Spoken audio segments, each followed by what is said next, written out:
It's hard to believe that for almost a century, what is now Millennium Park was a huge railroad yard right on our prized downtown lakefront. The rail yard wasn't very beautiful, but it inspired something beautiful across the street.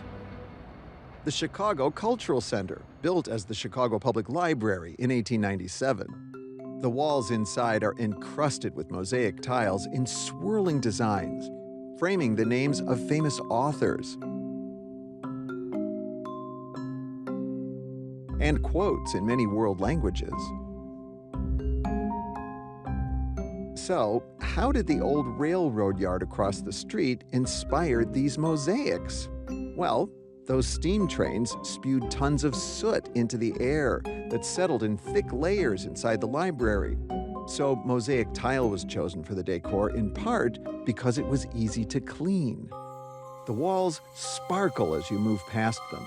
The effect was created by laying the tiles at odd angles, part of an ancient technique called Kosmati work. Climbing the marble stairs, you emerge into the former main hall of the library beneath the largest Tiffany glass dome in the world.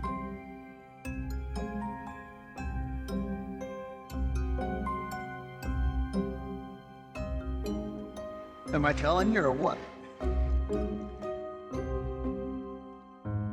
But wait, there's another dome in the Cultural Center. It's in a part of the former library dedicated to veterans of the Union Army in the Civil War called the Grand Army of the Republic, or the GAR. It was magnificently restored in 2022. Renowned Chicago restoration architect Gunny Harbaugh led the effort. So you got the call to do this job. Were you thrilled? Were you scared out of your mind? Well, they're a little bit scared, but I mean, none of those are always just, that's what we love to do. The dome was covered over in the late 20s, early 30s, and they put concrete, precast concrete elements, because it had always leaked probably, and they covered it up. Daylight was replaced by ugly, dull fluorescent lighting beneath the concrete dome. To restore the dome, Harbaugh enlisted Chicago's DePrato Regali Studios, which has been in the stained glass business since 1860. They completely removed all the pieces. They had to build custom crates, and each one of these panels came out, went in the crate, and went to their studio. And once they got it there, first they did rubbings of everything, photographs, then they would lay it on a bench. And then once they documented it completely, then they take it all apart. They put it in a big bath, and they washed every single piece by hand. Yeah. All 60,000 plus, whatever, however the number is. So they were able to, to have it sing again the way it is. It's really beautiful. But the dome was only part of the challenge. The project involved restoring the entire Tiffany-designed hall to its former glory. What condition was this place in when you got started? All these rooms had been renovated in the 1970s. Renovated. Yeah, and all the things, everywhere where you see this beautiful green and in the other room that deep red, that had all been painted over with kind of a off-white, gray color, sort of.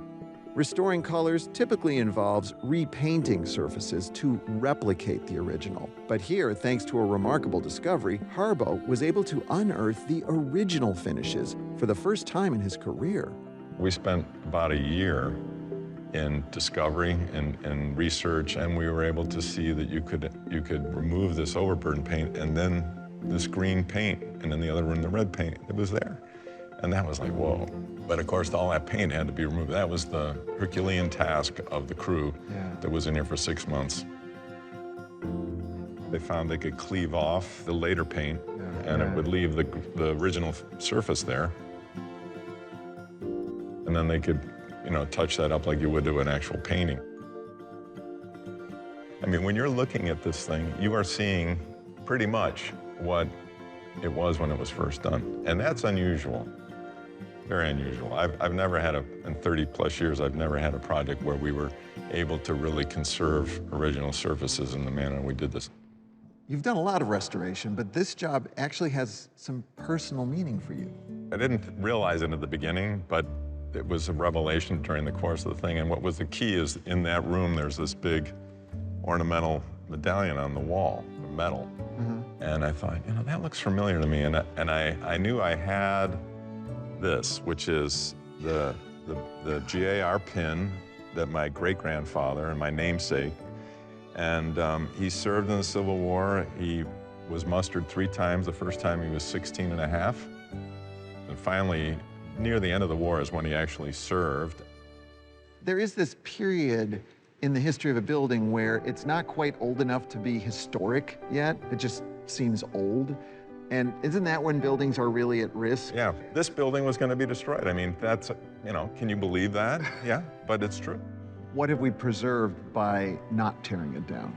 Well, if you just look around. I mean, you come into this space, I mean, if you sat here during the day and watched people's reaction walking in here, you know, they almost all fall over.